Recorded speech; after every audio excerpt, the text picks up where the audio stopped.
Now, think for a moment. How many times have you felt small in the face of life's challenges? Perhaps, like Gideon, you found yourself battling enemies that seem far greater than your ability to face them. And what do you do when the odds are stacked against you? This is the kind of reflection that Old Testament Bible stories bring, inviting us to look beyond appearances and trust in the divine plan, even when everything seems lost. But what if I told you that the key to overcoming these challenges doesn't lie in brute strength or the number of resources, but in strategy and faith? This is what Gideon's story teaches us, a lesson that echoes even in the pages of the book of Revelation, where the small and oppressed are exalted for their unwavering trust in God.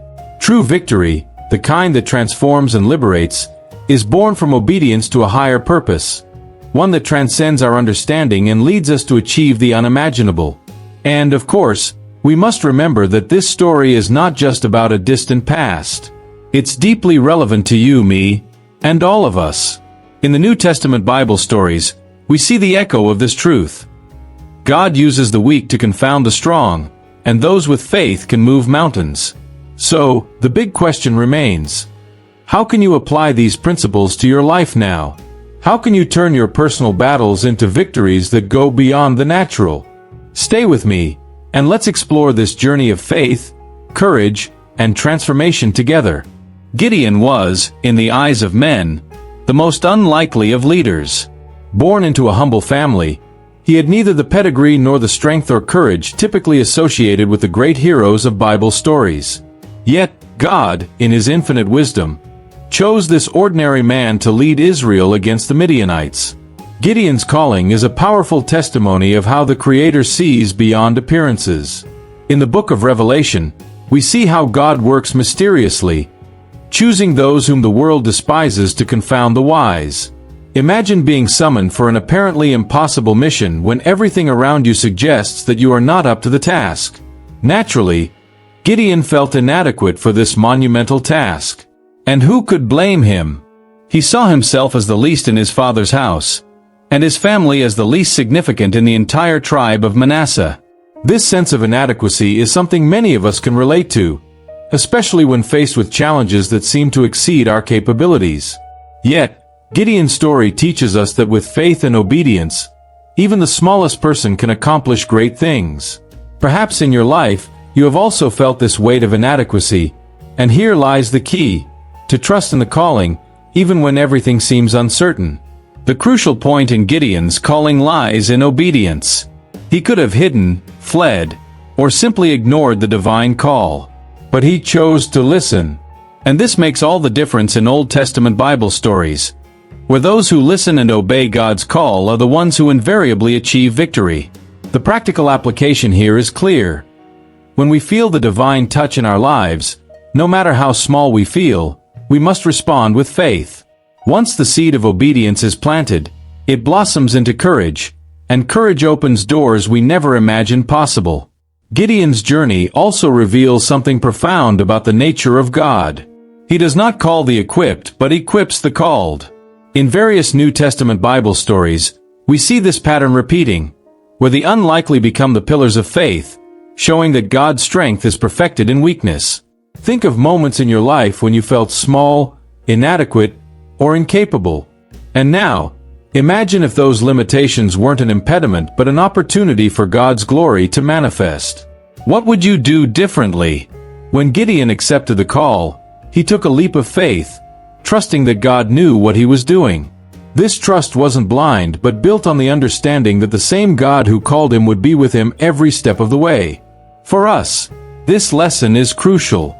In a world where we are bombarded with messages of self-help and self-sufficiency, Gideon's story reminds us that without divine intervention, our greatest achievements are still insufficient. It's like trying to build a house without a foundation. No matter how grand it appears, it won't withstand the storms. Gideon's transformation from an ordinary man to a fearless leader is a journey each of us can take. But, like him, we first need to acknowledge our dependence on God. From the moment we accept that our strength comes from Him, limitations disappear, and the impossible becomes possible. This is the beginning of a journey that, while full of challenges, is equally filled with victories. And as we progress, we realize that, like Gideon, We were called to something far greater than we could have imagined.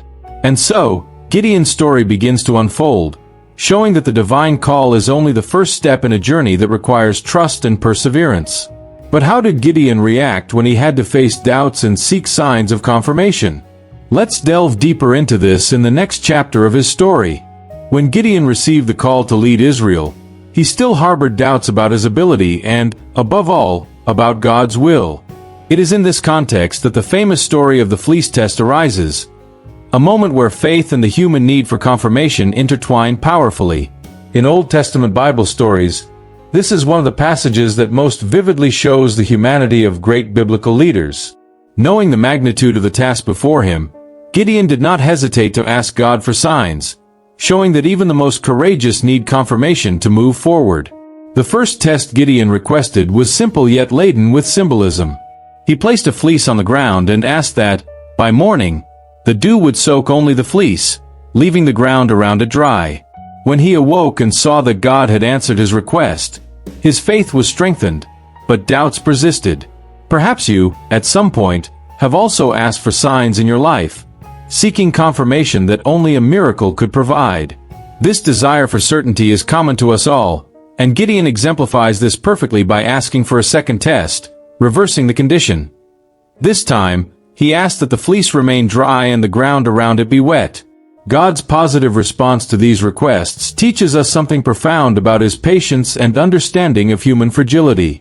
He did not rebuke Gideon for his doubts. Instead, he need for confirmation. In the book of Revelation, this theme continues, where signs and visions are given to the faithful to strengthen their faith. In our lives, this search for signs can manifest in various ways, whether through answered prayers or small everyday miracles that remind us of the divine presence. Gideon needed this confirmation to move forward, and God, in his mercy, provided the comfort he sought. This moment reveals an essential truth. Faith is not the absence of doubt but the courage to move forward even when doubts are present. Perhaps, in your journey, you have experienced moments where you needed a sign to continue. And if that sign has already been there, but you haven't noticed, maybe it's time to open your eyes and heart to the small miracles that happen around you every day. This story reminds us that God is always willing to guide us as long as we are open to seeing and hearing the signs he places in our path. Like Gideon, we can ask God for confirmation, but we must be prepared to move forward when the answer comes. The search for signs, however, should not become a crutch but rather a springboard to a stronger and more mature faith.